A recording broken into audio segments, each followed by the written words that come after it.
Hello, everybody, and welcome to the Baka podcast.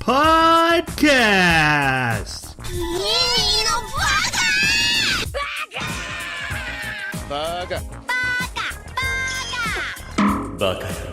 It's amazing how every time you open your mouth, you prove you're an idiot. Hello, everybody, and welcome to a very special, aka we hardly put any work in, episode of Baka. We didn't say Merry Christmas or Happy Holidays or anything going up to Christmas episodes because we don't really pay attention to when we're filming versus when we're releasing, even though we don't even film that early. But we are filming in 2017. This will come out in 2018. Just so you know, we are an anime podcast that every 2 weeks watches an anime and it comes together to talk about it. We went a little light in these 2 weeks. We just watched an anime movie, which is what we do at the end of the year so we can enjoy Christmas with our families and the holidays. And there's war on Christmas. Thank you for that. We watched the movie Your Name, which is a anime movie that has taken Japan by storm. It's the number 2 grossing of all time behind Miyazaki's Spirited Away. And the director, who is Makoto Shinkai, is often called the second coming to Miyazaki. You know, there's another director, the one who did The Boy and the Beast. I kind of like his work better, but we'll get into that. Even though Miyazaki's not dead?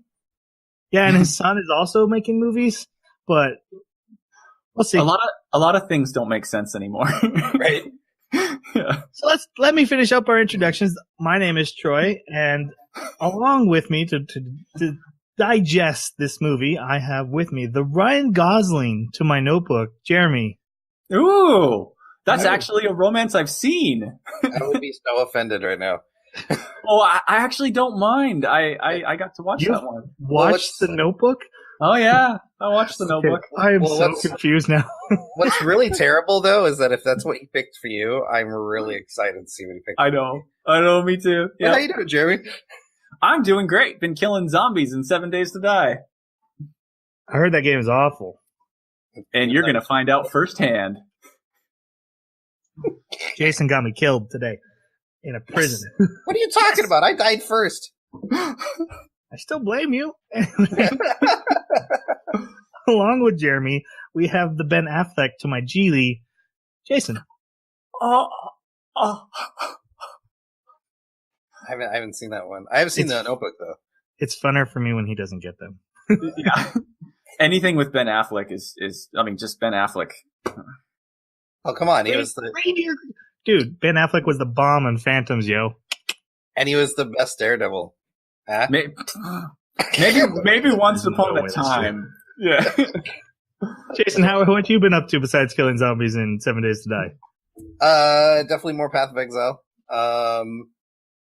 And I also have found through.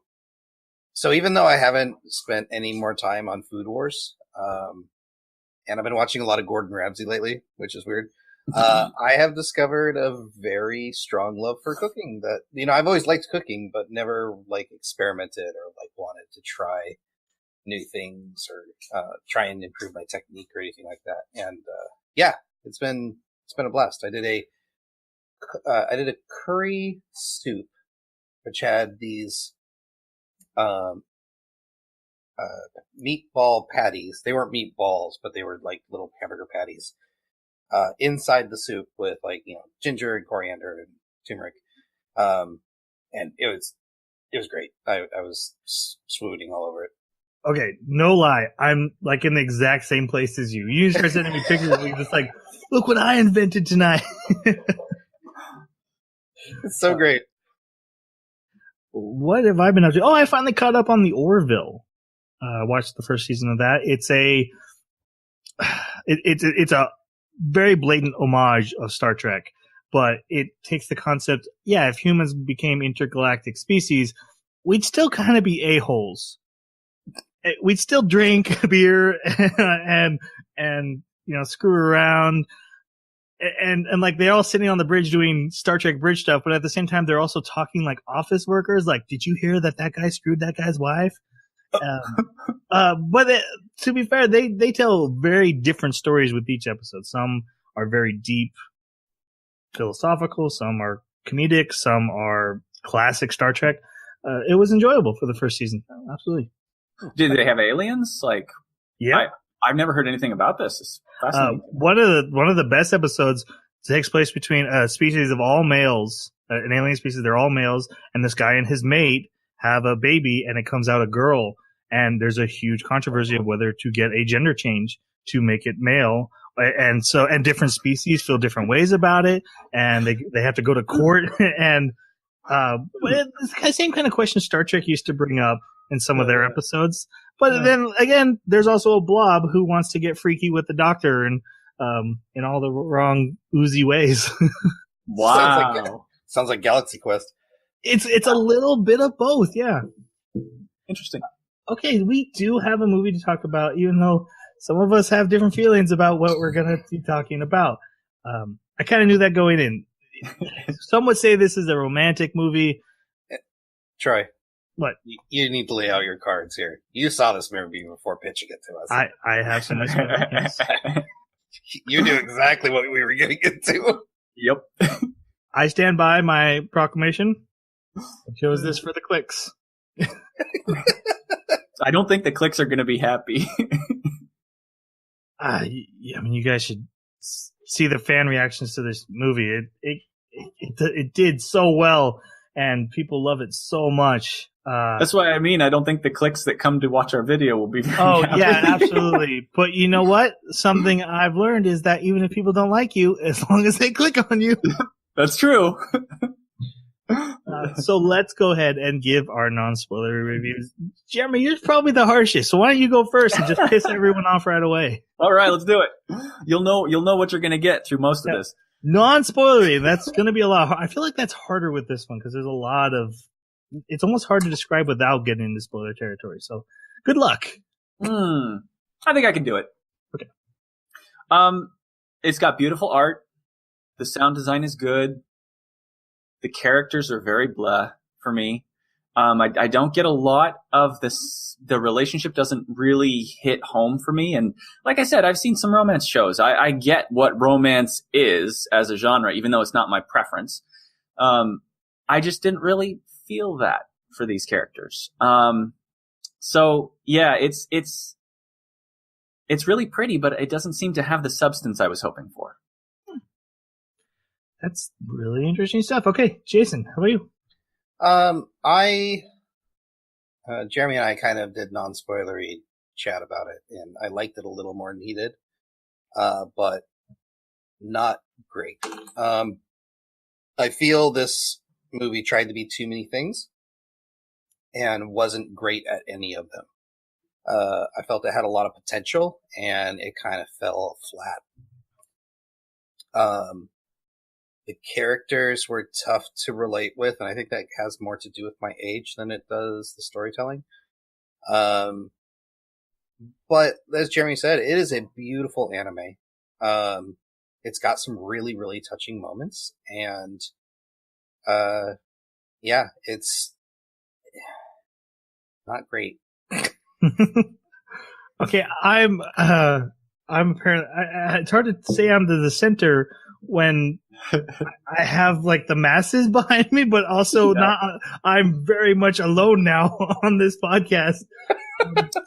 Defend the masses, Troy. Yeah, and it's not something I like to do. I don't usually like the masses' opinion at all. Anyway, so I feel like I'm in a weird position. I like this anime. I picked it knowing I liked it, and I honestly went. I watched it the first time, and it was just like I had heard about it. I heard it was a big deal. I went and I watched it, and I enjoyed it. And, I knew I needed a movie for this year, and there was a bunch of other movies I was going to pick that didn't work out. And so I was like, it's so popular and it's so big.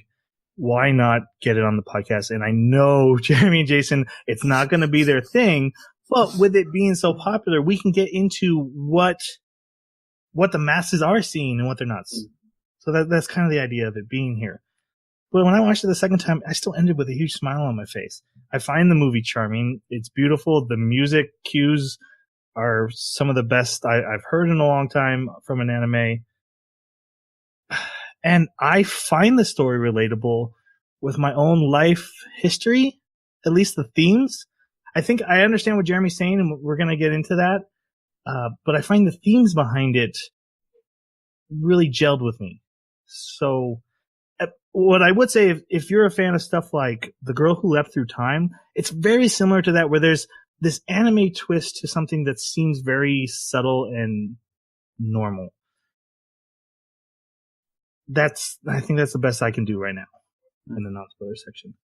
It's funny because one thing I've learned through our podcast is the things Troy is able to relate to that Jeremy and I are not, especially when it comes to things like childhood, nostalgia, teen romance. I don't think Jeremy and I had a very normal upbringing. As far as, I think Troy is closer to the masses in that fact that he had a fairly normal middle school to maybe through college experience that Jeremy and I didn't get. I also, and admittedly, grew up aromantic. Like, while other people were dreaming about their best jobs, I was dreaming about like life, falling in love, and having children. And so when that happened to me at a young age, I was like, "Yeah, this is great. This is what I always dreamed about." And that's carried through. Like, I don't like movies like The Notebook. I actually don't like romantic stories, but I enjoy a romance in a story. For me.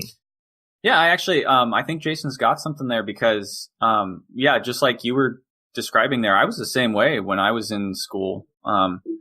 Heck, even grade school was romantic. But, it was a very, very strict thing that nothing's going to happen. You can't date, you can't do anything. And so there was no option. So, yeah. Right. Yeah. Now, normally we talk about opening and closing themes here before we go into our spoiler section. There is an opening here that I guess we can talk about our impressions of, but we can't go into any detail of it because it's literally a foreshadowing of the entire story. Like, there's so many spoilers, and I can tell you that having watched it a second time, and the first time you're like, I have no idea what's happening, but it literally is telling you the plot twist in this intro. So what did you guys... I guess it's also a good time to talk about the music of the movie, which, like I said, I had thought was really on point for the emotion that each scene tried to evoke. Like the montage music kicked in at a high intensity, stuff like that. The music was great. Yeah. Agreed. Very on point, very on cue. Okay. The opening, you're right. It was a mess of visual vomit is the best way I can think of. But going through the movie, I was consistently looking for that one scene of them connecting on the train, which is not too much of a spoiler at this point because it's the first scene. So yeah, it was great. I don't really have much more to say than that. Fair enough. I think it's also good. I like that you guys are pointing out things that you did like so that people can realize you didn't go into this movie with a sledgehammer looking to bash on it. No. It's just a natural cause and effect going on. Right. That's right. I'll be honest, I was a little worried that this is a romantic thing. They'll never give it a shot. And based on everything I've heard so far from you guys, I think you guys did. And so everyone's opinion is valid. That's what the whole point of this podcast is. Yeah. And also, when we all agree, it's much less interesting. Yeah. So I'm going to drop our spoiler warning here. If you have not seen the movie, this will be a good time to go do it. If you absolutely cannot find a way to watch it, we'll spoil it for you. Go ahead, come with us. If romance isn't your thing, why not just listen to us talk about the love gurus right here? That's right. Hopeless Romantics. That's what they need to rename the podcast to. So the movie makes an interesting choice and starts with its ending, almost up to the last moments.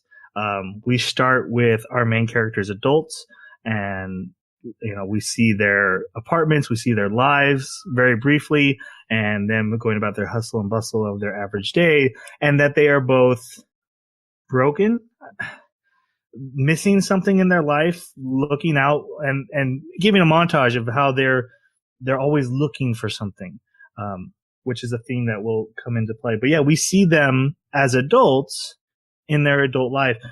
What I really liked about this scene is you get to see their apartments and get a lot of character from the background visuals, because a movie, you know, obviously is cramming in, you know, what a 12 episode anime can't do. So like, you know, Taki's the boy, his apartment's full of books, but it's also very neat and spacious, while hers is cluttered but clean and simple, which I thought was nice. Then we get into the story proper with a girl waking up, and this is our main character, Mitsuha. So let's get into her. What did you guys think of Mitsuha? Are we talking about Mitsuha, the physical body, or the personality?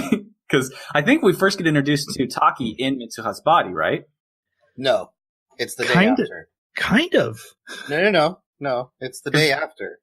Because honestly, the first thing I remember was Taki waking up in Mitsuha's body and grabbing her boobs. Oh, okay. That does happen. Right. And then at breakfast, they say you're back to normal. But what I think we saw was actually 2 separate mornings. You're right. Because, there is a scene of her waking up and she drops her clothes and is looking at the mirror at her naked body like, what? But then the next scene, she's coming down to breakfast and they're like, you're back to normal. So I think we're actually seeing the day before Taki waking up in her body and then jumping right back in the next day. This anime definitely likes to play with time to keep the plot a little confusing. Yeah, I did not like that. It tosses you right in. Yeah. So you guys don't like Memento? I'm kidding. It's not the same thing. But I see your point actually, and it's fairly valid.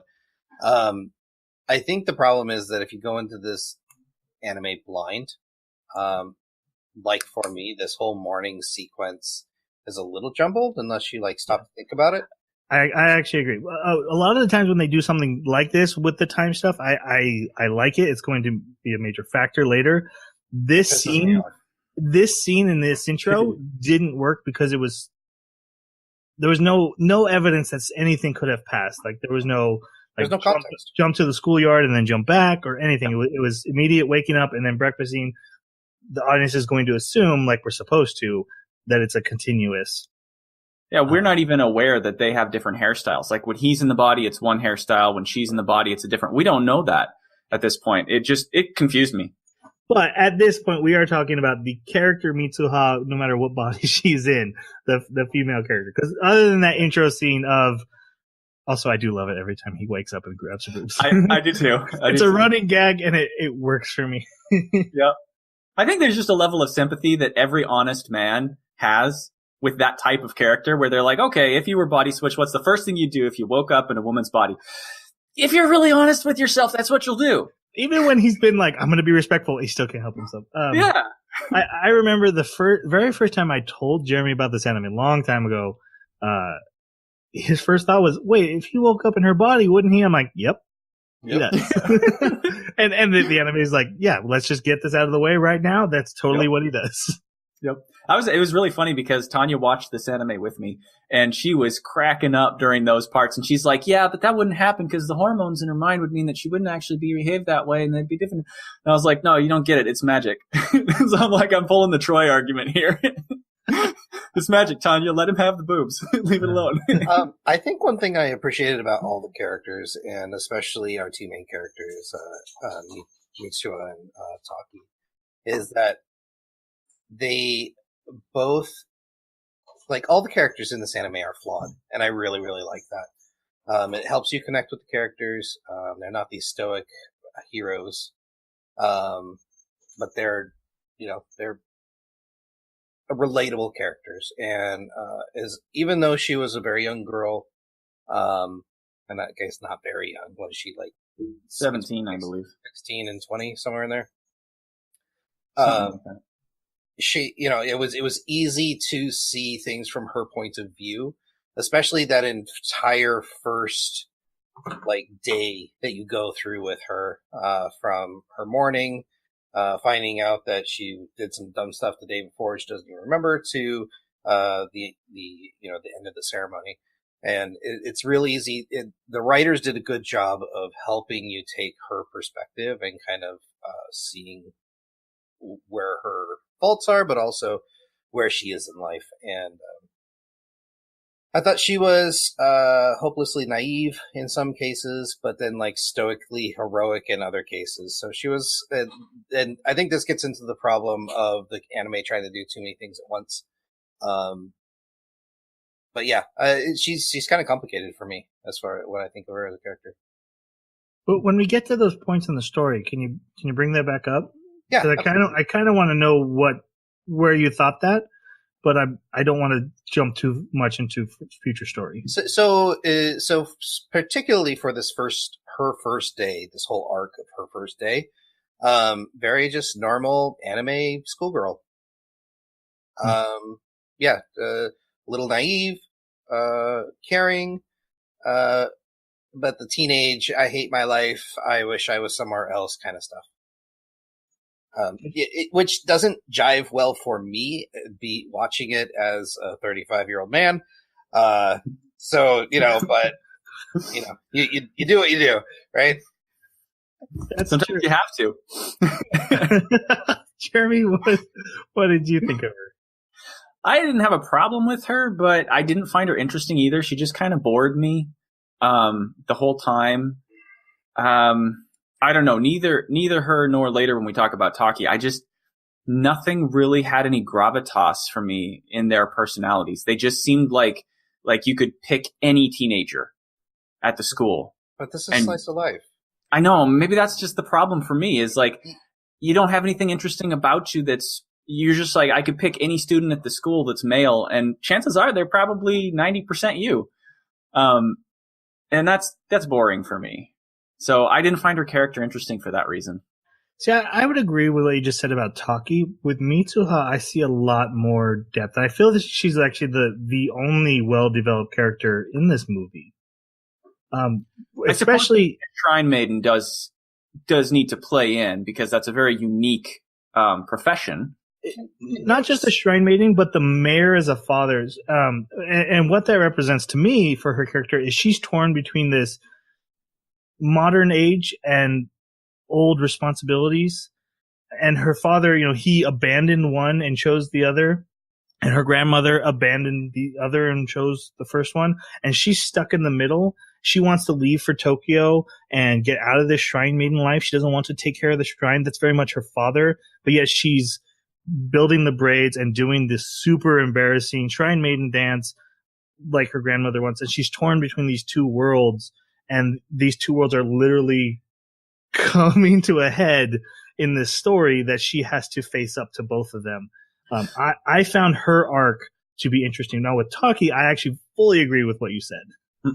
Did you get the impression that she was torn between the two? I mean, you said that. I'm just curious because for me, I got the impression that she was with her grandma because she had to be. Not that she was trying to leave, but that this is just the way that society ordained her to exist at this point. Like, her father gets sent away, right, because of his choice that he wants to pursue political stuff instead of the shrine.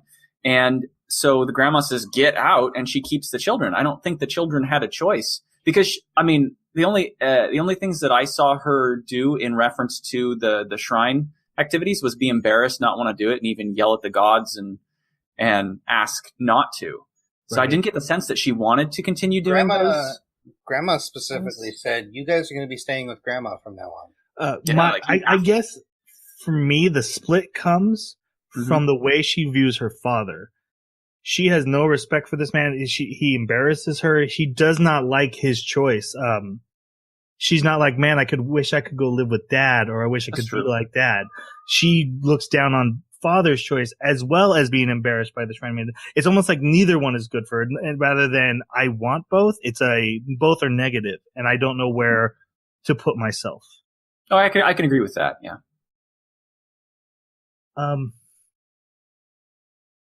Yeah, with the other guy. Yeah, you could pick any boy. And maybe that is his arc. Is that I'm just a nobody who shouldn't matter. Because, there's a reason Mitsuha gets dragged into this, we find out. There's no real reason for Taki to be involved. And that's one of the plot hole issues that I have, he is completely arbitrary. There is nothing but the fact that his name has a kanji symbol for water in it. There is no other link to her. Do you think that's his shortcoming to overcome, is he has to find a way to be important to, like, even when he comes against the challenge, we're getting too far, but when he's faced with the adversity in the climax, he can't handle it because I'm just nobody. I don't know how to deal with these people. I don't know how to save them. No, I don't agree with that.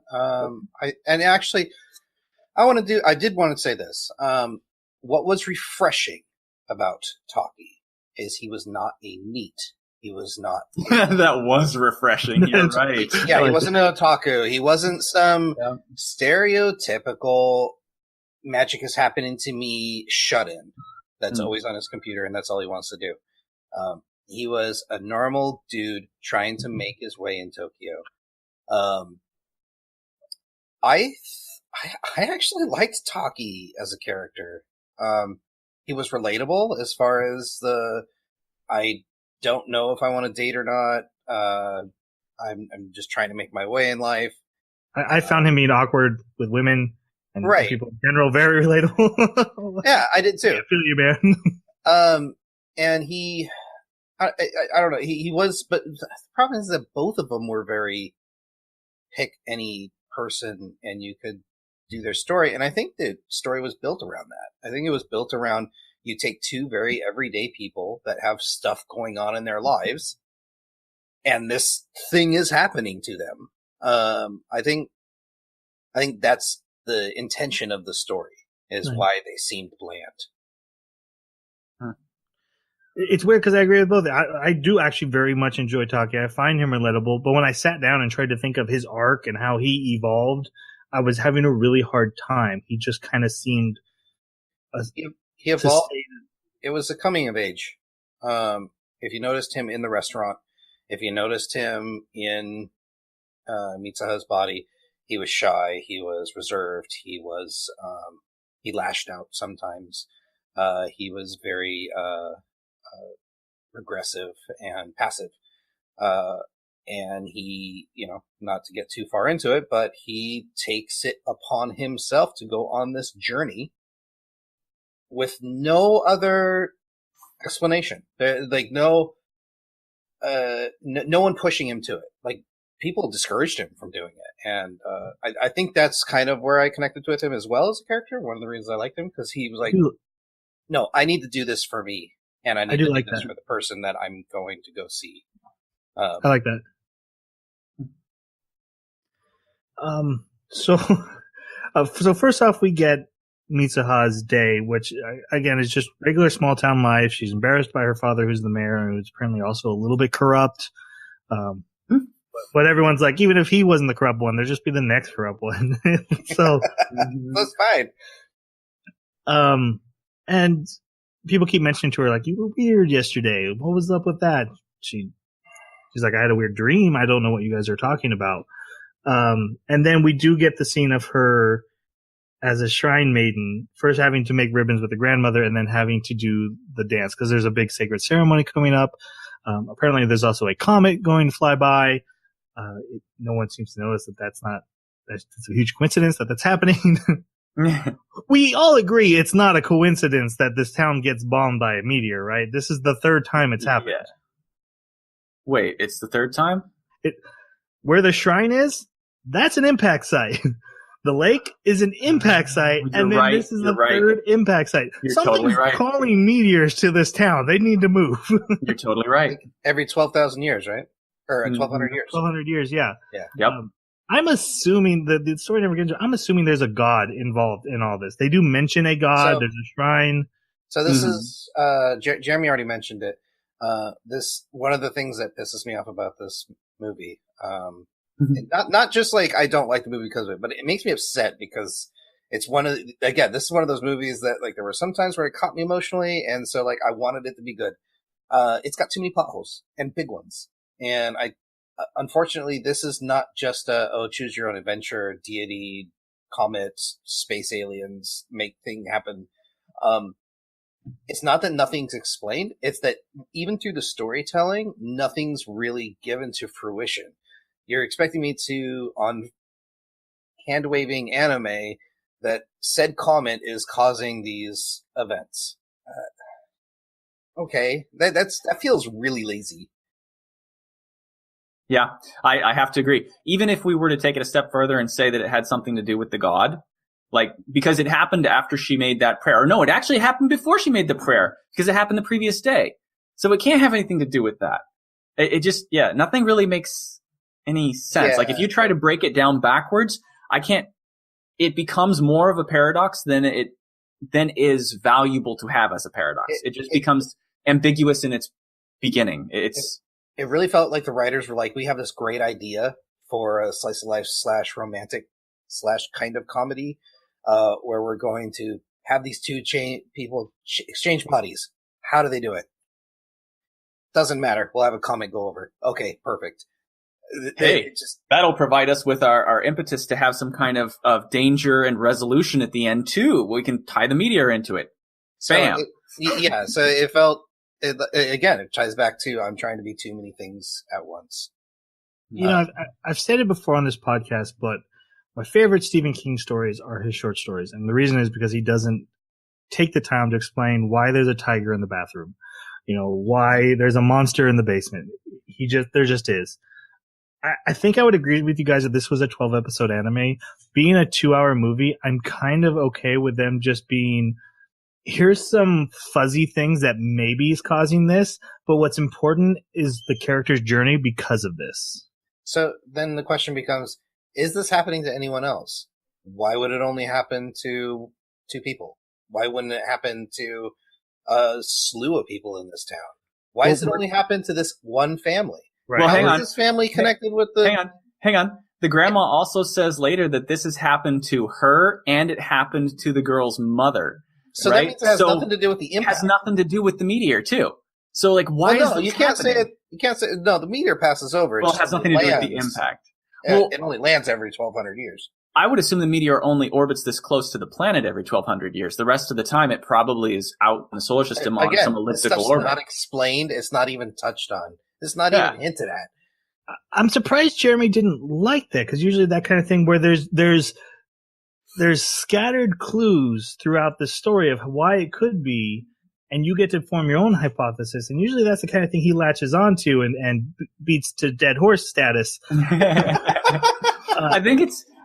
I know what you're talking about, and I think it's because like the characters themselves didn't woo me. The relationship didn't really get me. So like there was nothing else for me to have the desire to care about the interesting way that this might work and try to like figure it out. But then when I do try to figure it out, I wind up hitting these impasses that are like, okay, it can't be the god because it happened before the god. And it also happened to her mother and her grandma, so it can't be the meteor impact. So what is causing this? And why did it choose him? Because if it was the god, you'd think the god would have picked somebody that was already like maybe a worshiper of the same religion, or someone who's from a line that worshipped that religion, or something that the god had some attachment to, you know, or it just, and even when it comes down to like her saying, let me in my next life be a handsome boy in Tokyo, 3 years later, she possesses the body of an already existing boy. I wanted to save that part. Yeah. Well, I mean, just the concept that it's like, okay, if it was something that the god gave her, then it was in response to that request / demand. And if so... I do think you have that backwards, though. I think that demand was happening because she's already been in the body of a Tokyo boy. Because she dreamed about it. Because she dreamed about it. And that's affected her subconsciously. So when she thinks of what do I want to be, well, I kind of have this fuzzy memory. I want that dream. Because they do very much focus on, they can't fully remember everything that's happening. I hate that. Fuzzy on details. I kind of like the idea that it's a dream state that you have a hard time. I get the dream. Yeah. I like the idea of it being a dream, but it always leads to, where am I? Who are you? What's going on? Why am I here? What's this place? What's your name? And it's like all of these whispered, hushed voices. And I'm just like, okay, I've heard you say this a dozen times already. I get it. I get it, man. I do. To be fair, it's the theme of the story, though. I know. That's why your name. No, not just your name. The fact that they're connected beyond all these things of name, place, who you are, and all that stuff. Their connection runs deeper. The magic ribbon that really has nothing to do with it. So one thing I'm a little like helped me not connect with Mitsuha. Yes, Mitsuha. this whole like, oh, I'm so embarrassed about this dirty shrine stuff. It's like, and Jeremy keeps saying, oh, magic spit. And it's like, well, this is like deep historical tradition for these outlying Japanese towns and villages. Like, this is culture. This is history. Like, this is important tradition for these people. Whether she's embarrassed or not, I didn't like the way the movie made it feel a little dirty at first, but then it ends up becoming more in the end, which I'm not going to spoil. And I actually kind of liked where it went, because I know Jeremy's made fun of it a couple times now. Because of the monologue that the grandmother does, I actually felt it tied in with the story really well. I actually think the making of sake worked very well, because you have some characters who are like, oh, this is traditional, that's why she's doing it. Like her friends aren't like, oh, that's gross. They're like, oh, that's really interesting. But then there's high school Nimrods who come up and are making fun of her, and that's when she's like, oh god, I can't believe people are seeing me doing this.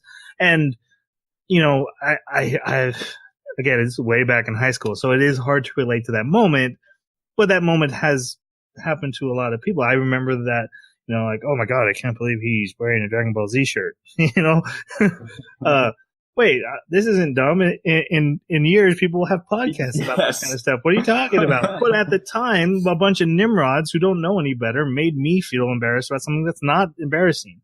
About your SpongeBob wig. But I like the way they play with that. It's sacred and gross at the same time. Like, both are right. How dare you disparage SpongeBob? Oh, it made me think of that episode where SpongeBob finds the old French wig, but he's wearing it before everybody else. Yeah. But no, absolutely. I mean, I think we've all faced some kind of embarrassment for one thing or another. I don't know. I really like the idea of her being a shrine maiden. I love that it added something very interesting and traditional to the character. But it also, to me, almost seemed like it was there for the sake of later using that as a part of like not really a MacGuffin that we knew about, but it was kind of a MacGuffin that got the plot going to the next part. It was a well-established one, though. I mean, they reviewed it multiple times and commented on it. And I mean, we've been told that already that her family lineage, you know, or we get told that her family lineage is part of it, and then her DNA is in this thing, and then... Well, but that's the thing. I mean, from the chemical reaction that was taking place, and then the fact that it was there for 3 years means that everything that was from her is broken up.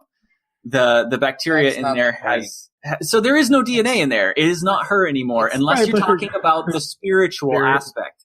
And which Japanese people are very spiritual. Right. If it's the spiritual aspect, then we're dealing with, is it the comet, or is it the god, or is it something else? And we're back to me going, I don't see an answer. I can't see anything that is. I could have sworn, I don't have this written down. I could have sworn at some point someone said it was the god. Like, the whole reason the family has this ability where they end up swapping places with someone else was for this comet coming. Like the grandma and mom get this ability so that so Mitsuha will have this ability when the time comes to save the town. I'm 99% sure Mitsuha is the one that said that. To save the town? I don't think that was ever established.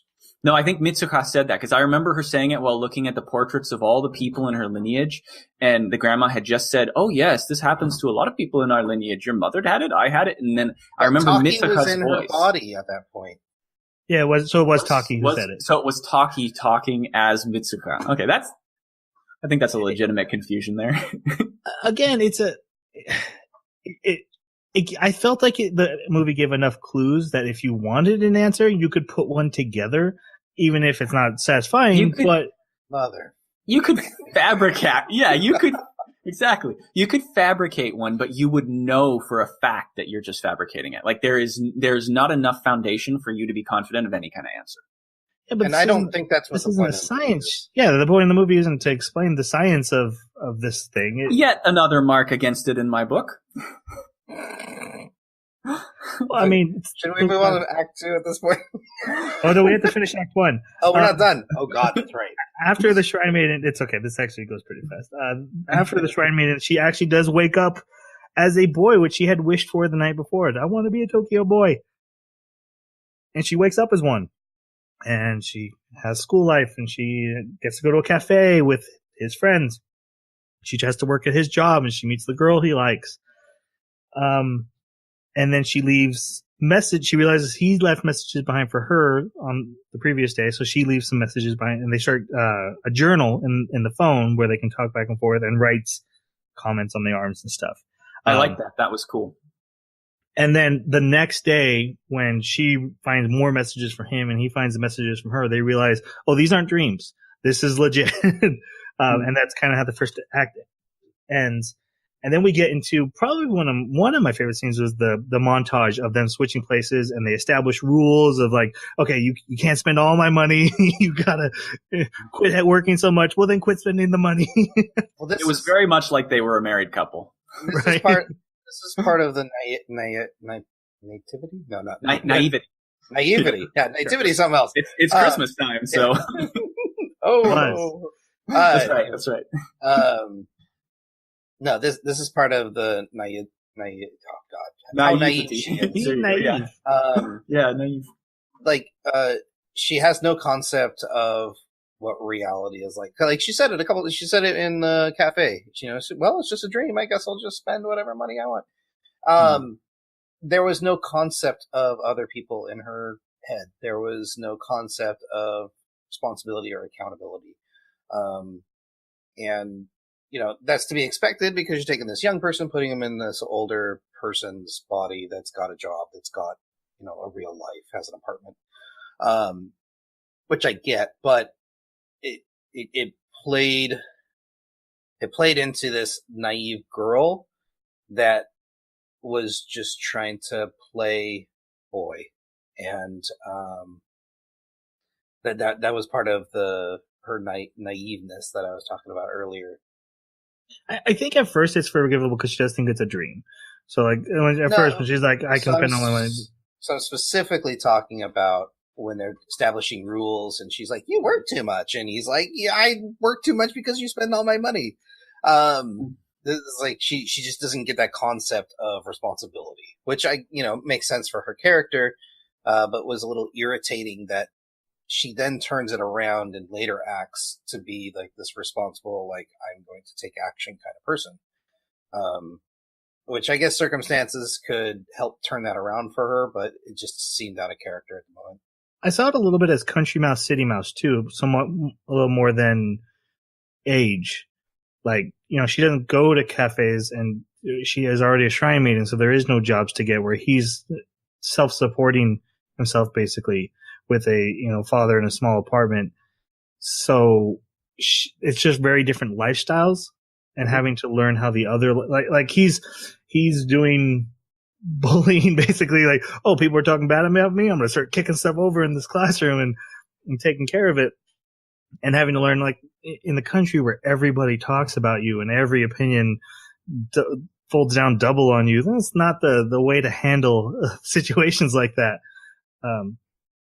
So I didn't really see it as being, yes, naive, but naive of each other's lifestyle and how they live is different from each other. I think it may just be a character trait that's particularly unlikable. That's all. Maybe that just age group just pisses me off now that I'm older. Maybe. That's probably 100% fair. I think this is probably one of my favorite moments in this anime. This montage, it kicks up into a high gear music moments. It's probably one of the best feel good moments before we start getting into the heavy emotional stuff. When was that? Okay, that's fair. But I found the montage fun. I was smiling through the montage. I did too. I enjoyed it. Yeah, the montage was okay. All this so far, whenever I say I enjoyed it, it was like casual enjoyment. Like, oh, that's nice. Right, it's a good moment. I get that. I'm not saying that I'm changing your opinion of the movie. Jeremy said he liked it. Yeah, no, I want to make it clear because there's a certain thing I intend to say very shortly here, and I want to make sure nobody confuses my previous statements as contradicting it. So okay, feel free. When Taki then is in her body, so he's living in the country, he goes with the grandmother and the little sister to the shrine. To take the sake that they had previously made up to the temple for an offering to the god. And like I said, they walk up these huge mountains, and the grandmother goes on this long rant about unions, how time ties us together, and the force binds us all. Yeah, exactly. So if you're looking for a good sequel for Star Wars, this is where you should look. So they actually said relic. They called it a relic, not a shrine. Yeah. I wonder if it's a piece of the meteor. I thought that was interesting that they would call it a relic, which I was hoping that it would be like, this is what's making this happen, because it's a magic relic that's like sitting under this rock that very few people know about, and that didn't happen. Oh. I do think it was probably a piece of one of the meteors that originally made that crater. Now that you mentioned the crater, it makes sense. Yeah, I guess it could be. I mean, that's not really how meteors work. They usually bury themselves in the middle of the impact, but yeah, anime. Maybe time. Anime time. Anime time. I mean, so to be clear, the landscape shots were absolutely gorgeous. Oh yeah. This landscape shot, the landscape shot of the city, the surrounding areas, specifically the shrine itself, like just amazing artwork. Really appreciated it. Even like little details, like the second viewing, I noticed like little movements and the way they moved hair and clothes rustled. There's a part where the girl is running and things are moving like they should, not anime moving like they should, but moving realistically like they should. And the attention to detail like that, I thought it's so pretty. Near the end, where she's crossing that little river to go to the shrine, did you notice when she slipped in the water? So she's going into the little river, and she slips in the bank of the like inside the water. If you look at where her foot slipped, it clouds up, just like that's cool. When Troy says attention to detail, like fantastic artwork. That's awesome. Attention to detail. Yeah, I think the only thing that I had to complain about was the running animation. The running art would often have her feet pointed so far inward that it looked like there was no way she was going to run without breaking her legs. And I know that in a lot of anime, they exaggerate that inward toe point to make it look more feminine. But that was something that Tanya and I we kept noticing it from the point we saw it onward. It just kept coming up, and we're like, oh God, how do you run like that? So we were like mock running like that at work and stuff. So, it leaves an impression. I can say that. Is that at least going downhill? Oh, good. It was during the time when they were running around. She didn't have the bike anymore. She was running on asphalt. Other times she was running downhill. Sometimes she was running downstairs. Sometimes it was down. Sometimes it was up. Sometimes it was straight. But at least when she ran, she wasn't trying to touch her elbows behind her back like most anime girls. No, that's true. But she had like her arms out like we were just dying doing some of those moves. It was good workout. Good workout. After witnessing what is called the magic hour, which is apparently sunset, dusk-ish. I don't even want to get into any magic hour explanation. It's just another thing that could be responsible for things that are happening. which does not make sense at all, because magic hour goes around the Earth 24/7, because that's a constant angle of the sun and Earth that rotates. So magic everywhere, I guess, all the time. Oh, it's magic wherever the sun just went down. This is the future of Mushishi. There you go. Thank you. It does kind of feel like Mushishi. Like, for some reason, that thought kept entering my head.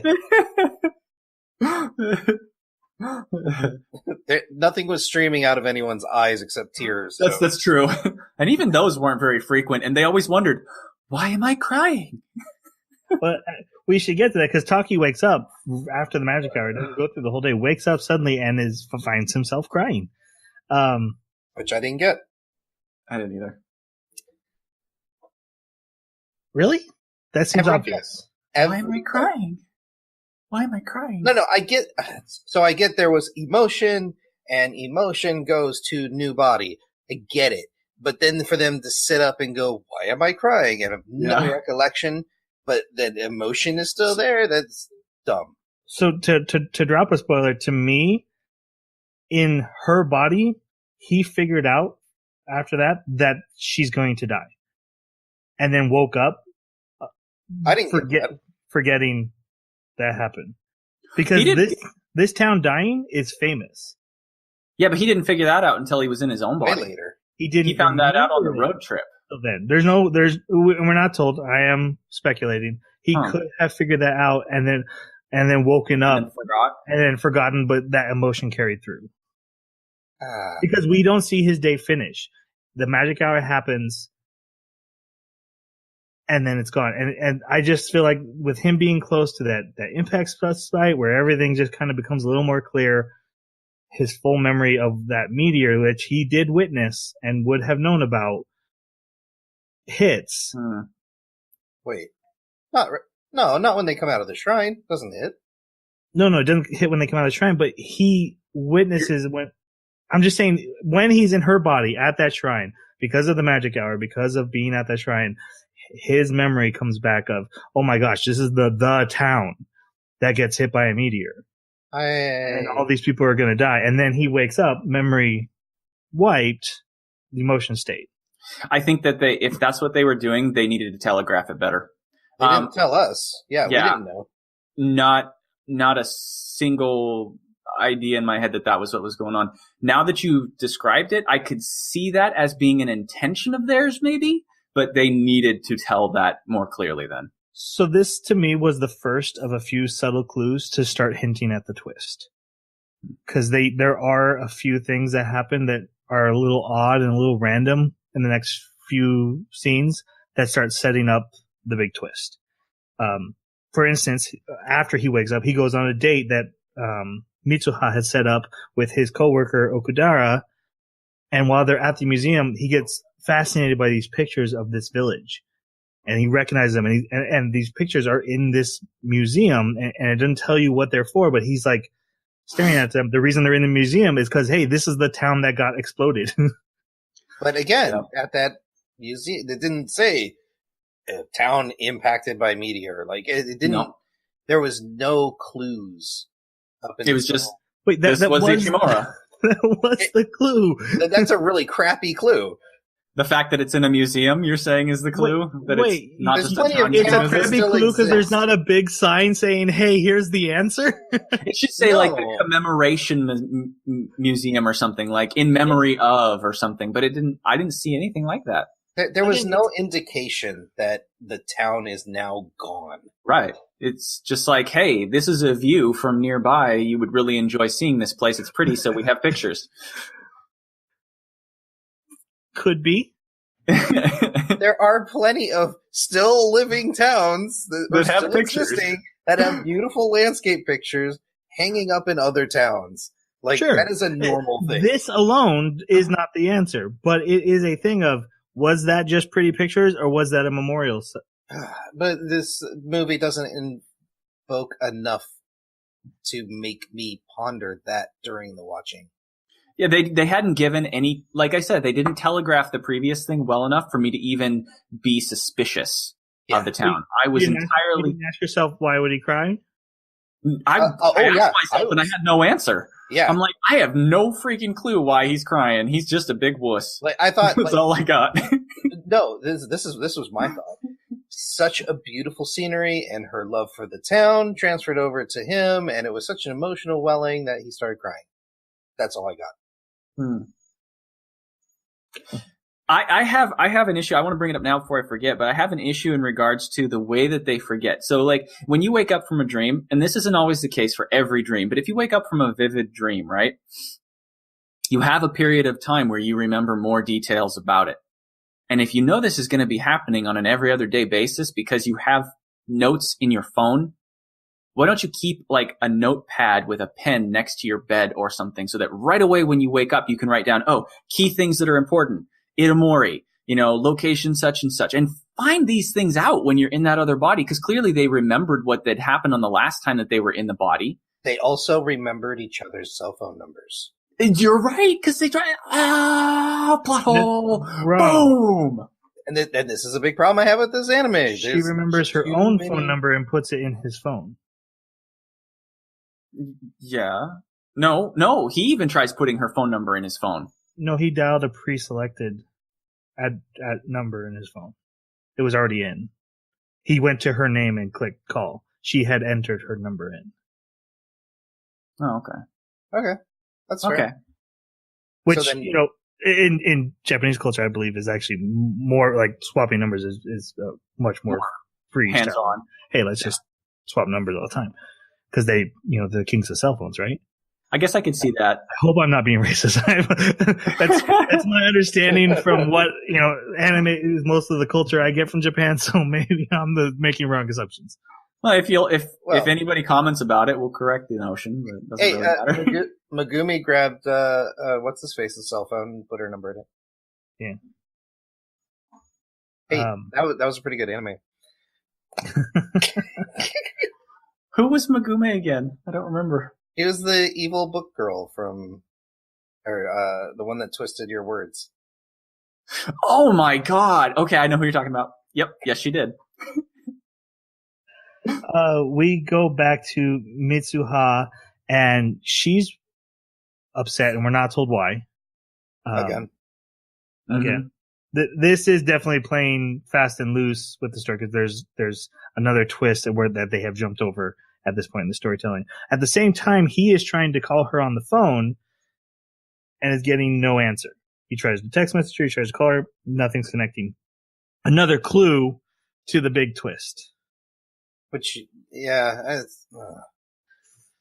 Now this is. You could be mad you didn't pick him up, but No, it's not that I'm mad about the not picking it up. I'm mad about this plot point. It upsets me, again, that the movie's trying to be too many different things at once, and it creates these loopholes and plot holes in the story that become convenient later with little explanation, and they didn't earn it. okay, we'll have to debate when we get there, because I don't think I agree with that. But so she goes to the big festival. Her hair is cut short because she's obviously been upset, and we're kind of given the impression it's because she sent him on this date and has realized that she cares about him and is now like upset, so she cut her hair. She didn't send him on the date. She was hoping to go on the date herself, yes. Is what she says. But she did set up a date for him. No. It was not for him. It was for her. And she wrote a note that if she's unable to attend it for some reason, go in my place. Okay. But that's revealed later on. But she is still upset that he is going on this date with this other woman. I thought she was just upset she couldn't go on the date herself. No, she likes talking. Oh, okay. So this is something where it seemed like a big jumbled mess to me, because I heard everything that Jason was describing, but then later I was thinking about it, and I thought, was that maybe her trying to say, I wish I could go on that date as your girlfriend, not I wish I could go on a date with the other one? Like, the thought crossed my mind that maybe that's part of what she was trying to say, and that would actually have been more appropriate with what she said later, because I heard what you're talking about, Troy, too, where she's thinking about him on a date with this other girl, and she's actually a little bit jealous because she wanted to be on a date with him at that point in time, is the kind of impression she gives off. And so I was like, which is it? It's just a jumbled mess. How do we find out that was the reason she cut her hair? Yeah, well, it's not. When she cut her hair, I'm like, why did you do that? So you're pontificating. Wait, no, hold on. Okay, so this is the moment in the movie where both realize they have feelings for her. He's on the date, and his date's like, whoa, you don't even like me anymore. You like someone else. I can totally tell you're not into the date. Your mind's a million miles away. And he gets done with the date, and he tries to call her. And then she's at home thinking about him going on this date and realizing that she wants to be with him. And she gets upset. And she even surprised, like, I'm upset about this. This is weird. The next time we see her, her hair is cut. An event has happened that we don't find out till the end of the movie between these 2 points. I really didn't like this.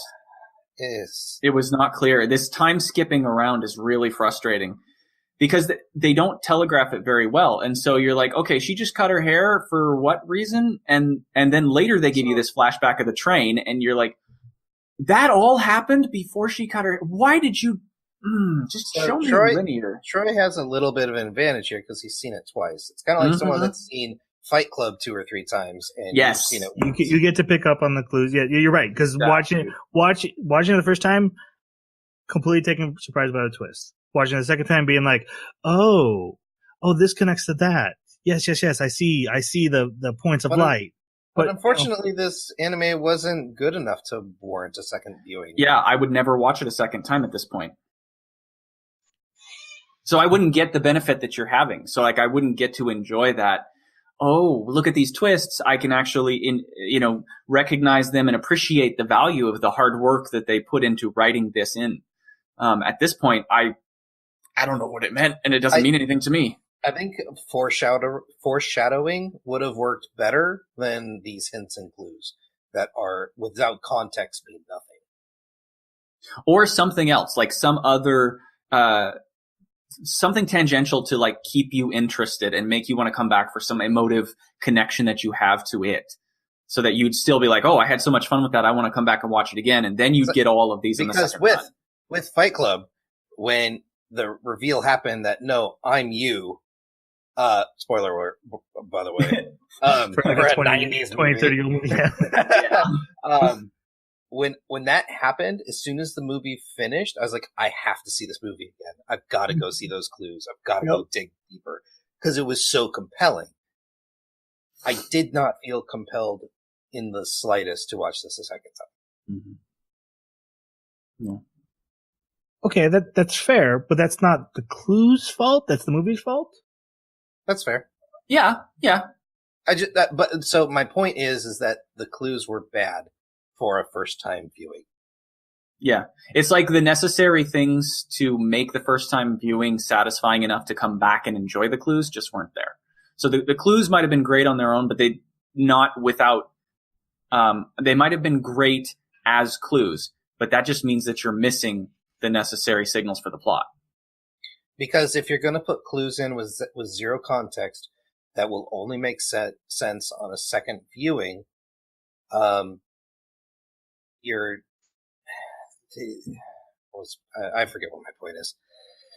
It wasn't very interesting anyways, apparently. Maybe we'll get some clues leading up to it. Ooh. Maybe I'll get a clue. During the festival, the comet appears, and then a piece of it splinters off and starts heading towards the ground.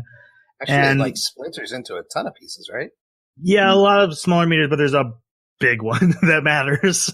Like, there's a lot of pretty ones going everywhere, but they're like burning up in the atmosphere because they're just splinters. And then there's this huge chunk, which on a trajectory standpoint didn't make sense. Well, I mean, it does make sense that a nucleus could break and then a piece of the comet could be wiped up. I mean, why it would land on this one point is just anime needed for plot thing. 3 times. Well, but here's the thing that gets me, okay? I've been thinking about this now that you've said it. And what happens if you break a significant chunk off of a comet? You've decreased its mass. That's going to change its orbit. You're not going to have a consistent 1,200-year orbit anymore. It might not ever even come back if you broke a significant. Are we sure it's the same comet that's hitting them, or just other things that cause meteorites? Also, like it just makes meteorites show up with different reasons. So, to be clear, though, we're talking about a very small piece that makes it through the atmosphere. I mean, you don't need anything bigger than half of a V-dub bug from that speed coming through the atmosphere, making it through the atmosphere, hitting the ground to take out a town. I mean, if it was a significant size, it would have been a lot more devastating than just half of this town. Well, it depends. Significant is dependent on how large the comet itself is, and we don't have any data on that. So you could be right. It could be so big that these numbers are almost inconsequential, but you've played enough Kerbal. Yeah. You know how little it takes to alter. Oh, absolutely. Absolutely. Yeah, because if the masses change significantly, the next time around it's going to get pulled in even harder. and then eventually it's just going to get sucked into the Earth's orbit. Well, if the mass is actually lessened, because what's happening is it's slingshotting away from the planet at that point, right? Because it's at the closest point to the planet, which means that as it's then going away, it should not have significant enough mass to be pulled back, right? Guys. It extend in its orbit. It just all depends. Physics could not matter less to anything than this anime. No. So my it's point. The foundation. No. This is my original point. Every single shot of this meteor is this beautiful rainbow arc going away from the viewer. This meteor is so far beyond this town that a splinter coming off would not go backwards. That's not how the atmosphere works. Sure, absolutely. And Gundams are a horrible, horrible idea for weaponized infantry. Because I disagree with that. Why would you make something bipedal when you can fly? But my point is that it would have not just made more sense, but I think it would have been a better storytelling if they had seen it coming. Piece broke off, landed on the town. Not, oh, it's already passed us by thousands of miles, but a piece that just does a U-turn and just I guess that is a god throwing it back. Yeah, I wonder if it was actually coming, but it's some kind of misperception due to the way we interpreted the art. Like, I wonder if their intention was that it was coming toward the town, so Perhaps. high up in the sky. I don't know. I don't care. Okay. See, and this is why you like this movie, Troy. Yeah, exactly. And I didn't worry about the science of comets. God, how did I miss that? How could you not? They're an integral part of the plot. Every time I saw it. This little piece, doing this little U-turn, going like this. I'm like, oh, the next act. After this scene, they stop swapping bodies, and Taki. I really liked how we switched to Taki's perspective. So the start of the movie is Mitsuha, and then we get both of them mixed together, and then we switch to Taki only. And I liked how the protagonist switches as the story needed.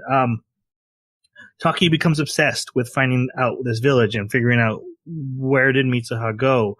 And I got a question. I'm sure. No.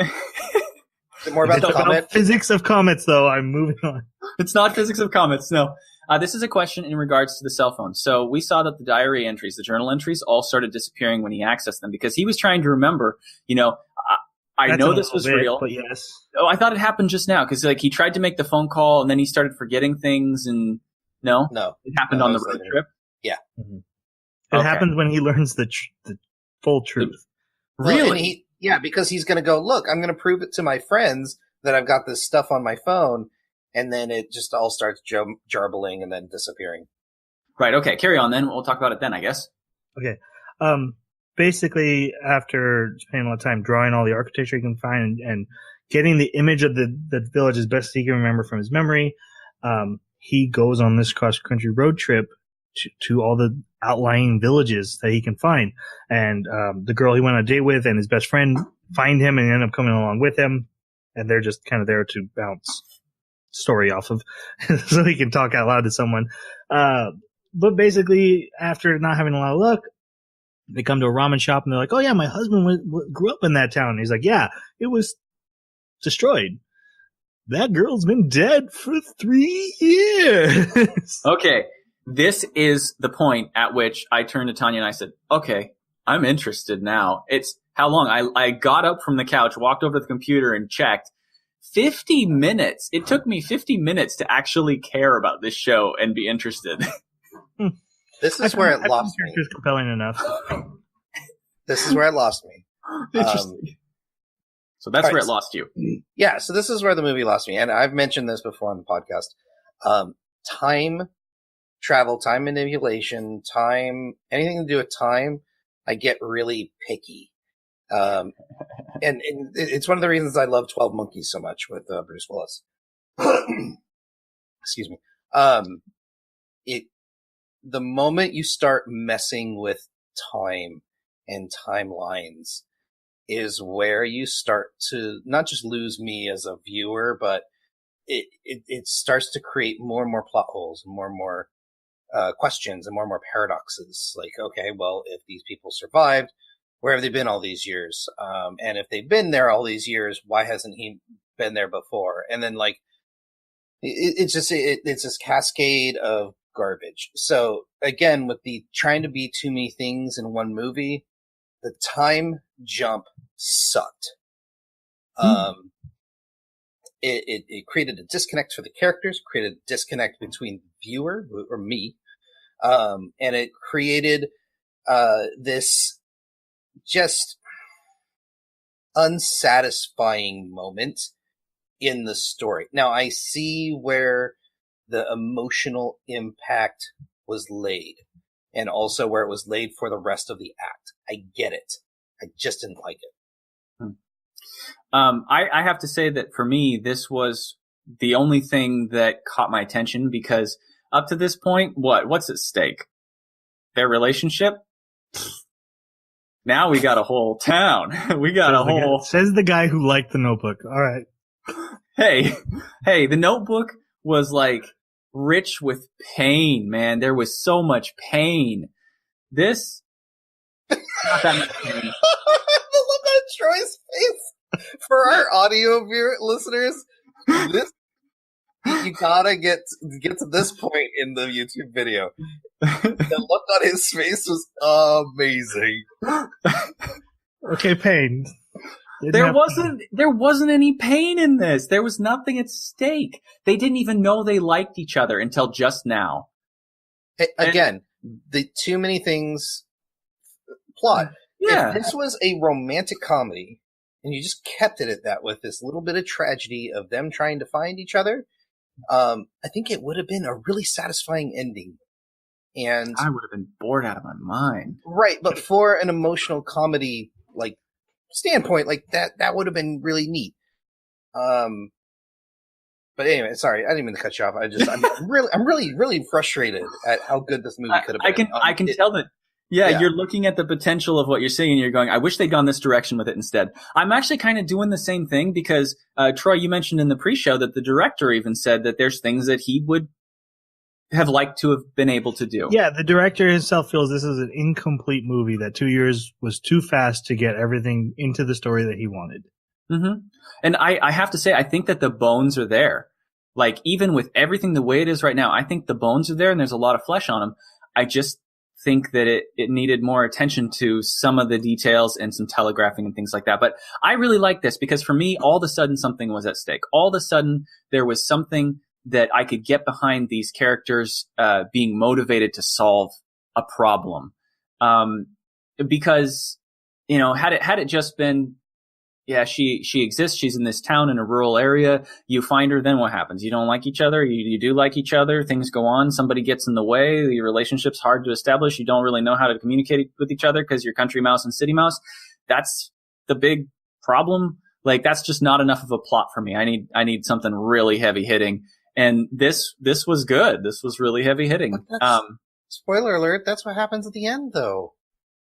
No, because at the end, they don't actually have to carry on the story. They just end the story with them meeting. Which is meeting. Another plot hole, and another thing that pisses me off. Go ahead, Troy, sorry. Sorry, that was a big spoiler, wasn't it? I would like to weigh in on the twist, too. Okay. Yeah, go ahead. I loved it. How can you not like she's been dead for 3 years? Like, who doesn't like that twist in a story? That's always okay. So classic. So if she's been dead for 3 years, like, how do you explain the every time she goes back, like they do these message logs back and forth, like the days don't line up, the data doesn't line up. Why would her technology, like phones change so much year after year? You're right. The iPhone 5 is so different from the iPhone 8. Yeah. You ask any iPhone user and they'll say that. There is an answer to that question, and you're not going to like it. Jeremy's going to hate it. It's the fact that it's a dreamlike state, and then they wake up and are like, the phone was close enough. I think it's the same phone. Because I actually, the second time I went into that, like, does she have like a flip phone and is switching to an iPhone and doesn't even notice? She had an iPhone 2 or a touch phone.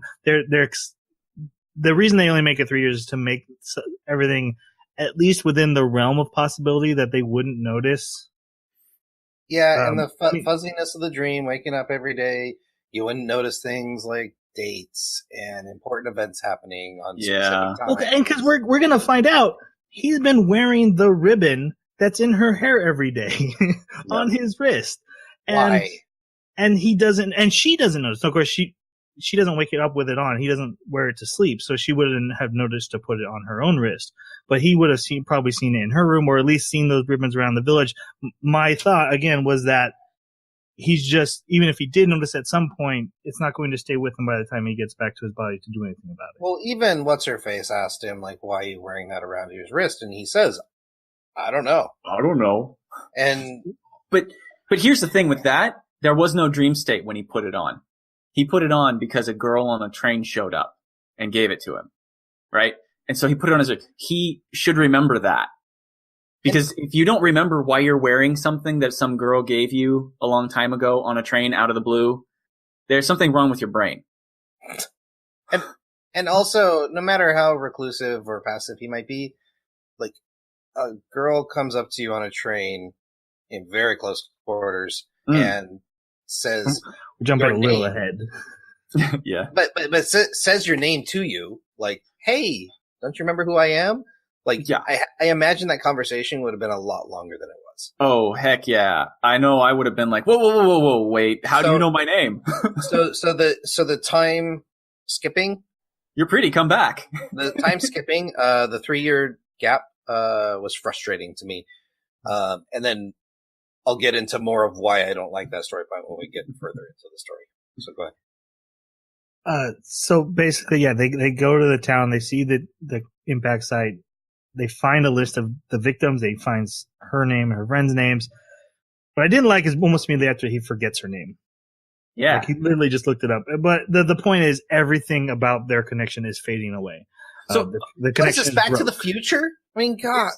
Okay, this is what I wanted to mention. This is what I wanted to mention earlier, right? So this is an issue that I have with this, right? Very shortly after this point, when he's going to talk to his friends and he's going to try and say, yeah, so and so from my phone, look, this is the evidence, da da da da, and it's going to all start disappearing, right? Just like he forgot about the name that he was just looking at in the book, his friends looked at it. The smoking lady, she saw it and she said, "Oh, Mitsuha." She knew the name. He could have asked her, or she could have said, "Oh, did you mean Mitsuha?" Right? So at what is it that gets wiped away as he's forgetting? Because it's happening to an inanimate object, so it's not limited to just his memories. It's happening to the real world. So why didn't it disappear from everything else? Or did his friends forget? What about, there's so many other Jeremy, facets that. What you're not taking into consideration, this is going to piss both of us off. If you notice, he forgets like the events that happened. He forgets her name, obviously. He forgets even switching with her. Like he forgets like everything, but he knows he is searching for something, and it's this deep feeling that stuck around. It was the feelings. It's because he cried that one time. That's what let the feelings in. This is an emotional journey. This has nothing to do with reality or anything. Okay, so there's I think I want to save it for later. There's a theme here that's in play that I talked about that resonated with me, but I'm going to save it for the moment where I felt it became clear, where the theme was like, "Hey, just so you know, I've been here the whole time," and I'm like, "Oh, I recognize you, theme." But I'm going to save it. The union thing. Anyways, go on. He decides to keep going, but you're right. He forgets why he's even there. He does decide to go up onto the mountain. He gets back to the shrine, and this is where he decides to drink the magic spit. As Jeremy likes to call it. He drinks the sake. Super sake! And then falls through time, and actually we get a flash of like her entire life. This is where we learn about her. You mean father. The acid trip? Yeah, he has an acid trip through time. He gets an umbilical cord back and gets it cut. Oh yeah, but I mean, there's lines and chords are a huge thing. Of course, I know that's important. Yeah. I actually really liked how the red string connected them, but the blue line of the comet is what broke them apart. I like that that play on it. It just struck me. But after we see important parts of her life, he wakes up back in her body, and it's the day that the meteor is going to hit. So he's gone back in time, and I assume that he has borrowed some of her power from the sake, and whatever god lives in this mountain is like, yeah, I'll give you one last chance to fix this since you guys messed it up the first time. You missed it. This is all about the creating a union with somebody. This is about their connection.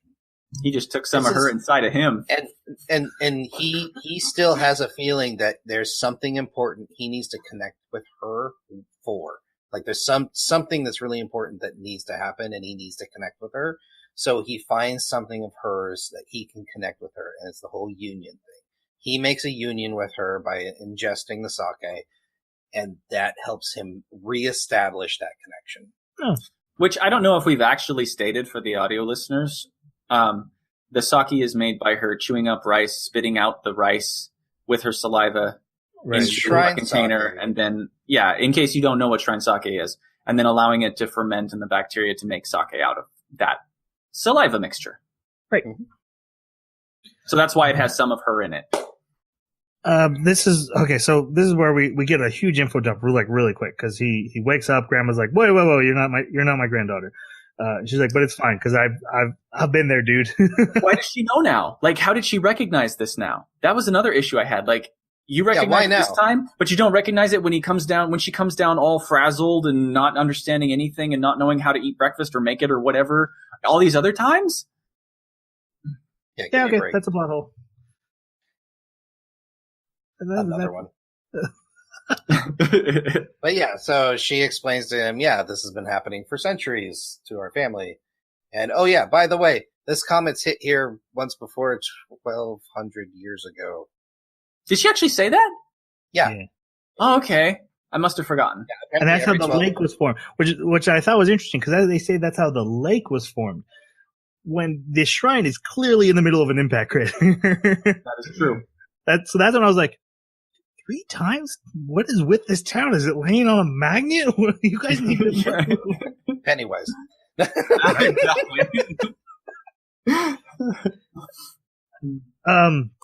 He decides to enact a plan to save the town. So basically, he's going to hijack the evacuation system and explode the power station with the help of Mitsuha's friends. But it starts not working. Things aren't. No one's believing him. He tries to go to the mayor. The mayor's like, "Something's wrong with you. I don't even think you're my daughter." I'm going to send you to the cuckoo house. Yeah, I could actually understand the father's reaction here, because the mayor hadn't seen him before. Yeah, I had never, and I was like, okay, this is good. That one makes sense, right? So he decides, I got to find Mitsuha. So he runs back up to the shrine in her body while she's waking up in the future in his body, and they end up in the same place at the same time in the magic hour, and so they're able to see each other. There's a really cool moment that I noticed the second time viewing. When they run past each other the first time, a string quickly shows up between them and then disappears again. I like that. I like that the idea that there is this thing connecting them. This was actually my favorite moment in the movie, was this connection that they had. And like, this whole scene of them chasing for each other, and then it totally fell flat on its face when they could finally see each other and they were conversing.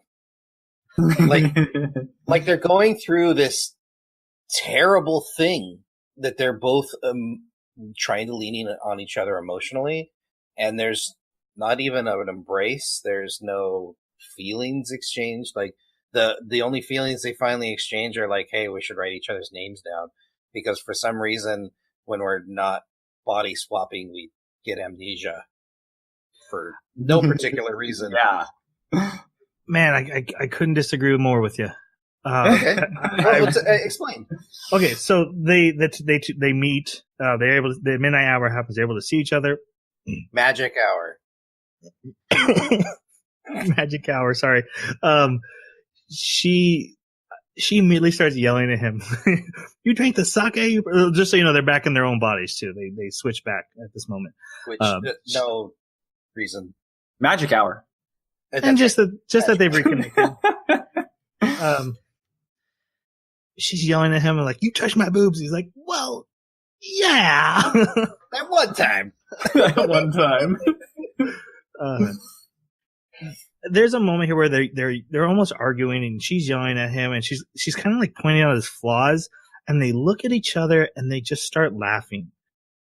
And I didn't, the second time I'm watching this, I'm like, what is they laughing about? And to me, it's, she's harping on him and she's like, hey, you need to, she knows all his flaws and she's like getting ready to expose him. And then they realize we know each other's flaws. We've been each other. We've been laid bare to each other. And to me, that's what the love story here is, very sensationalist. Like Dragon Ball Z is to fighting. This is to love stories. But the theme of true love is seeing the bad sides of people. She knows he's awkward and isn't going to be like, oh, I love you and I'm here to profess my love. She knows he sucks at that. And he knows that she's headstrong and can be bullish, and they have that moment of looking at each other and being like, yeah, I know you. I know you so well. There's no point in like being upset about these things. We know what each other's problems are. And that's what love is. It's not just, hey, I am handsome and I'm a good cook and I have a lot of money in my bank account. It's, I play too many video games and I'm not good at taking care of the dogs and being loved anyway. And this moment to me solidified that theme for this whole movie, that's why they're in love, because those flaws were exposed to them. They got to know someone better than you could ever know each other through dates. And I found a lot of resonance in that. So you're saying that the way they got to know each other was because they had to deal with the consequences of the previous day of the other person's choices? Yeah, when and they her just having to, like, he obviously sucks at talking to this girl, and I'm going to have to talk to this girl for him. And then, yeah, cleaning up each other's messes in each other's lives and their own lives, and just the back and forth of getting to know someone by walking a mile in their shoes, but also seeing what they would forget. Well, I mean, I really like the perspective that you have on it. I think that that's actually a really cool, deep idea. But I'm having a little bit of trouble trying to see how they would learn those things, because really the best way that they communicated to each other was through journal entries in their phones. And that's not much more than notes. It was not through a self-conversing. It's getting to know someone through walking a mile in their shoes, getting to know them through the eyes of their friends and that kind of stuff. She obviously knows he's bad with women, and that's the thing that kept coming back to. She knows how crappy he is at that. She even like, hey, I know you suck at dates. I gave you a bunch of websites to help you out. So when she comes up to him and wants him to be, hey, talk to me, say nice things to me, and being like, no, that's not this guy. And I know this guy. I know what's wrong with him, but that's fine. I was wondering also, how long did you guys get an impression that they were swapping bodies?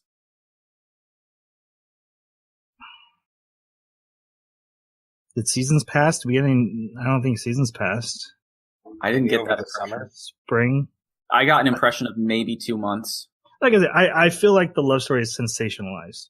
Like, this isn't how real love works in the real world. I 100% get that. But I also don't think punching 100 times and doing solar flares is how fighting works. Well, you need to watch more DVD. but I can still find attachments to the themes of persistence versus perseverance, or in the face of adversity and stuff like that in watching Dragon Ball Z or Naruto, whereas I can find the themes of relationships and a bond. And one of the things that I wanted to say for this moment was, to me, it's someone becomes a part of your life that is so integral to your life that they are literally a part of you. And if they were suddenly gone, even if I didn't remember her name, I'm not me anymore because that part of me left. And that's what they're left with. That's what he's looking for. He's not looking for Mitsuha. He's looking for that part of him that she had become. And that's what I got out of this scene where they're talking to each other because of that laugh they share together.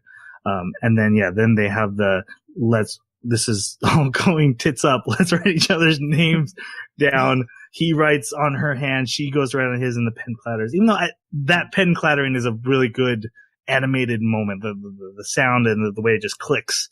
The pen just goes.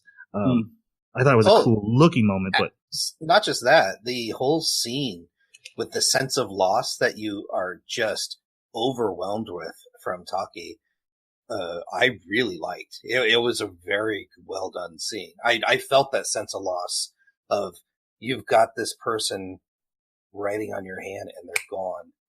And he's just like, where'd she go? And then he's like, okay, I'm going to write her name down for her. And then he can't remember, which pissed me off because it's like, oh, okay, we're going back to the memory thing again. Okay, why are they losing their memories? Why? And he says it like 6 times. He says it like 6 times right there. And I was like, oh, stop. I know. So anyway, that's my pitch for this movie of why it connected with me. That's the best I've got. I like it. I like it a lot. Yeah. And I can see where you get it. Mm-hmm. I didn't, especially in the moment. I felt it was them reconnecting. And this goes back into the time jump thing that's really upsetting me, but we'll get to that when we get further into the story. The one other thing that happens is we get the flashback of Mitsuha going to Tokyo to meet Taki after realizing that she cares about him after he went on the date. He gets to Tokyo, searches all day for him, can't find him, finally does find him, and he doesn't recognize her because he's in middle school and he's 3 years too young and he doesn't really, and that moment, because she was always so sure that if we ever saw each other, we'd know who we were, even though we've never met before. And she's heartbroken by this, and that's why she cut her hair when she went back. She thought he had, obviously was not making the same connection that she was with him, because he couldn't even recognize her in. So she wouldn't have figured this out, that this was Taki, not the Taki she knew. She'd looked in a mirror every other day for months. She knew what Taki looked like. She'd been in his body. She doesn't get a lot of time, and the only difference is the height. I mean, he does really look. Oh, come on. You know that when you're a kid and you're in that growth spurt period of middle school, you change a lot in 3 years.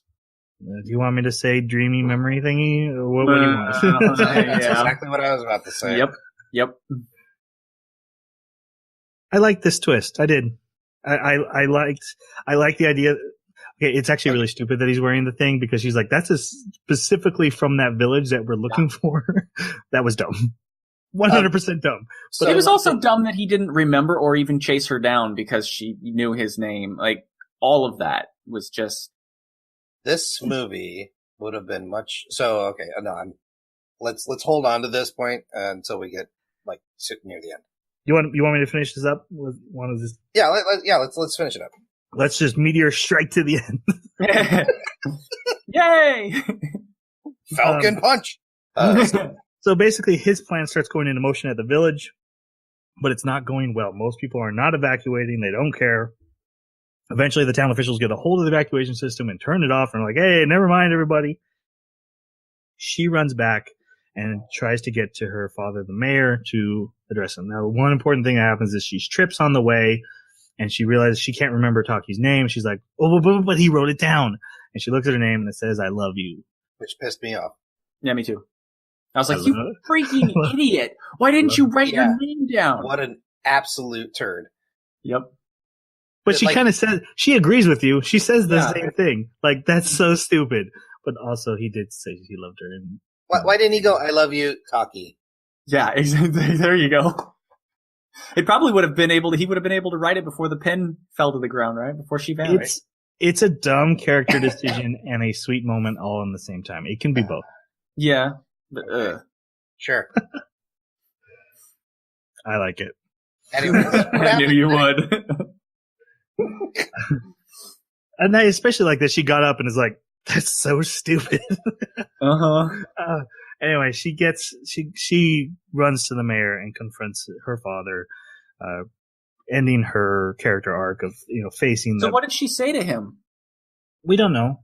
But we didn't get to see her fulfill her character arc. We just get to see that, yeah, it worked, but Obviously, her dad was not going to bend to anything, but somehow she said something that did. I would say confronting her father for the very first time is the completion of her character arc. Because she's always just shied away from him, walked away. He yells at her and she gets super embarrassed. She doesn't say anything. She just, whatever. There's a town full of people's lives at stake as to whether or not she can convince him or change his mind. She needs to make a dice roll. I need to be able to see her make that dice roll. Not just say, it worked, because I confronted my dad. That's all it takes, is the will to confront him, and everybody lives. Taki confronted him horribly, and failed. I wanted to know, what did she bring to the table that changed her dad's mind that Taki didn't? So Taki's charisma stat was too low. And it was too low. Critical fail. Yeah. It was because he leaped over and grabbed his tie and tried to choke him. Coercion check failed. Yes. We then get a time jump to the end of the movie, back to where it started. Taki is now an adult. He's become an architect due to his interest in architecture from old villages when he was a teenager. I love his explanation, too. He's like, I just want to make people happy. And he can't get a job with that, and I love it. Yes. Yeah, he's having trouble getting a job. They find out the meteor, no deaths happened. It was considered a miracle. No one understands how it would even happen, that no one would be in the area, but they're just glad it did. We get a quick scene of Mitsuha's friends who have been in the movie proper the whole time, and they're now engaged. Then they see each other a couple times throughout this epilogue. Like, they keep almost noticing each other. And you guys should know this director is famous for not caring about happy endings. He's usually not that guy. Bittersweet is his MO. So it is I was a little relieved that at the end they do see each other actually on separate trains, and they run back to each other. They walk past each other like, this is crazy, right? I don't know her. And then both turn around and ask each other their name, and the connection is reestablished. And that's how we're ended, with limitless possibilities of the future. I actually really liked the first time that he ran across her ribbon, because I thought it was really cool. Sorry, she wanted to be in the shot. Oh, she looks like she time jumped backwards. Yes. This podcast can always use more heroes. Oh, yeah. See, this is I think it would have been a sadder but better ending if, come to find out, just like every other really, really good time movie, you can't change time and she still dies. Ooh, there's the pain I was looking for. Like, if they had that special moment up on that ridge, and that's the only moment they ever got. Profess their loves to each other, and she explained to him that, you know what, even if this doesn't work out, you've been the best thing in my life, but I have to do this. Or, there was something that was preventing her from actually saving anybody. And then all of a sudden, like, time didn't change. The books stayed the same. He has to move on from that loss. I think that would have been a way more impactful ending to this movie. I like that. Yeah. Troy, that sucks. No, not even a little bit. My argument against that would be that because we start with the ending at the beginning of this movie, time worked out the way it was supposed to. Because she's alive to have an apartment. They corrected time. So you're saying that there was something wrong with time when she died, right? Which is why God gave her her power to save the town. Time. Oh, you are reaching so far. Yeah, so far. Super Saki God. Okay, we do that though. We make theories based on the things we watch, and there are evidence hidden throughout the movie that supports that. Characters say things like that. They point out there's a god in the mountain. This place has been hit by a meteor 3 times. Her family lineage has this power. Right. Okay. These aren't super reaching. Okay, so it's just a theory. I'm not trying to say that the movie holds weight on just my idea alone. Hold on. So, okay, you've got Taki, 3 years in the future from Mitsuha. She's dead, and he has a particular moment through life. He then saves her and the town. Everything from the start of the movie to the moment he saves her is now erased in time, because all those people that come out of that village and now have to find other places to live would have changed time so drastically that there's no way he would have then gone and done those things with Mitsuha, meaning Mitsuha would not have changed the past, which means she would have died, which means he would have gone through the blah, blah, circular paradox. Butterfly effect paradox, yeah. Time isn't linear. It's more of like a wibbly wobbly thing. Oh, is that what it is? Is this the river of time? He just diverted its course. All right, Q. Which multiverse are we in this time? I was doing Doctor Who, by the way. Oh. It says that you can't, that time has certain fixed points and some points you can mend. Are you sure that's not Doctor Who are you? What's your name? Oh, I like that. That'd be much better. But, so yeah, that was the really big plot hole in this that I didn't like. I like the idea of the comet being benign and causing all this, and it being just flat out romantic comedy. They have this, and as comet passes, they start to forget about each other. They do the whole connection thing, and they meet up with each other, and they fall in love and happily ever after. I think that would have been a better ending to the movie. Like there were a couple different ways to take this that would have not only been more congruent and been a more satisfying ending, but would have made more sense in the way that they were doing their storytelling. I didn't like this ending. Okay. Why don't you go ahead and give your final review score too? Unless you want to do you want to talk more for your final review? Because we're at final reviews. We're at final reviews. I'll let Jeremy go first because he has the worst opinion. Okay. I want to do a quick drive-by on your theory really quick. Mine or his? Yours, Troy.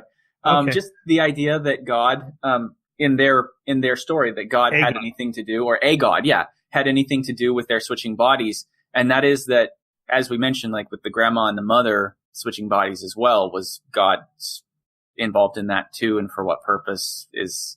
To establish that family can do it so that she can do it when the time comes, or whoever is the shrine maiden. So just, hey, this shrine's going to get attacked by meteors. I need to make sure my shrine maiden can always have the ability to change time. So I've just gotta. So he's not a very confident God. He's got to make sure he's. No, he lives under a meteor. He got hit by 2 times already. Oh, okay. So he's a concussive God. That explains why he's also, cursing them with memory loss. And he likes magic spit. Like, he's a weird God. He's a really weird God. Okay, all right. But that was my drive-by questioning. So as far as my review goes, I think the potential was here, and I gotta respect the director because I love the balls to try and do something like this. I kind of like that he's throwing so many ideas in at once. I want to see something like that succeed because honestly, romance is not enough for me. I want to see pain. I want to see something crazy going on. I want to see something fantasy or sci-fi involved. And when this took a turn in that direction, it really got my attention. It's exactly what I would want out of a romance show. I was actually thinking, oh, this might redeem the previous 50 minutes of Snorefest. But unfortunately... That wasn't a sound effect button. That was him. Yeah, that was me. But unfortunately, I really think that he got forced to release it before he was ready. And I'm really glad that he owned up to that because that gives me more confidence going into any future work. If he puts something out and he comes out and says, hey, I got enough time for this one, you're going to want to check it out. I'll go pick it up and I'll watch it. But as far as how this one stands for what I like and what I dislike, the characters were very blah, very boring for me. And the story just didn't really keep me attached. So for the art and the sound and the intention, I'll give it 1 Baka out of 5. Okay. Not sure what those other things help get it, but is 0 a possibility in your head? A 0 is a possibility. Okay, so I got it the 1. All right, that's How about you, Jason? The art was beautiful. There were quite a few emotionally touching moments. Unfortunately, the story for me not only suffered from too many plot holes, and too many ambiguous story arcs, that caused the characters to become muddled and, the ending to be unsatisfying for me. I already mentioned a couple different ways. I think the movie could have been fixed or at least written better. Because I think it was just trying to be too many things, to too many people. I wanted to like this movie. And when I was finished with it, I was like, oh, I'd give that a 3. And the more I thought about it, the more it's infuriated me, which I've never been so angry at a movie before for not doing something. So I'm going to give it 2.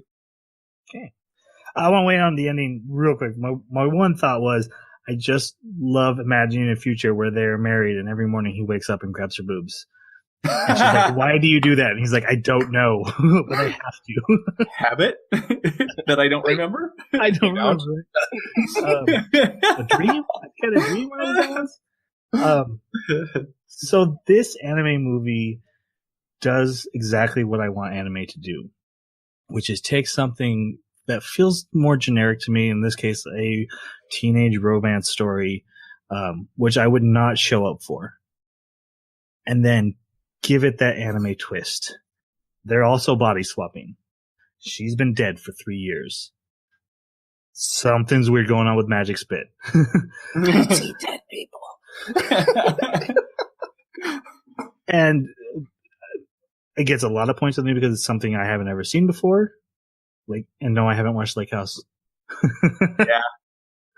That's what Tanya was repeating again and again. I have watched Freaky Friday. Yeah, it does have a very similar concept, but I like that they held that concept till the end, early 50 minutes in. I find the whole plot charming. I like what they were trying to do. I'm happy during the early montages before we get into the serious stuff and the twist. I'm happy, and then the twist comes, and I was like, "Oh, okay, now you got me." And like I said, I finished the movie with a smile. So it's not my favorite anime movie by far, but I'm gonna give it a 4 because I haven't had a problem watching it 2 times in a row now. And I'm not gonna ever go looking for it, but if someone puts it on, I'll sit down and watch it again. Before we end, I do have one more story twist to change this up. Imagine when he looks at his phone and everything starts disappearing and then he starts forgetting stuff. He then goes into some sort of psychological break, and the movie goes into like this whole like depressive, he's in a mental hospital and he's like having to get care and treatment, but he's like, no, Mitsuha doesn't exist. No, I know her. I know. That's awesome. Jason, if you made Star Wars, the internet would hate you. Hey, the internet already hates Lucas, so nothing I can do about that. Okay, we are going to finish up there. I forgot to write down the name of the anime we're watching next week. Jason, what is it? Madoka Magica. Oh! Puella Prodaka. It's Madoka Magica, guys. Yes. It was on Netflix a while ago. I don't know if it still is, but it should be pretty easy to find. Phenomenal. 12 episodes. We're not doing the movie epilogue. We're just doing the 12 episodes. I've never seen it. You're going to love it. It'll be, I mean, there's time travel, though. Oh, you do have a point there. Oh, no. Didn't consider that. I think it's pretty tight, though. It depends on how it's executed. Yeah. I think it's pretty tight. I didn't say I didn't like time travel. I said I was picky about my time travel. I'm never trusting you with a time travel movie again. Back to the Future sucked. No. All 3. Oh, man. Wait, do you really mean that? Yes. Really? I thought they were funny. I'm trying to figure out how to kick you off the podcast. Hold on. Troy's like them fighting words.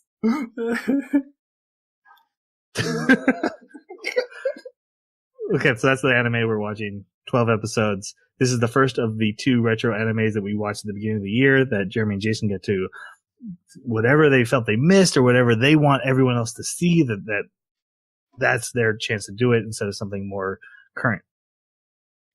If you have any comments on this movie, and I really hope you guys do, I need some help.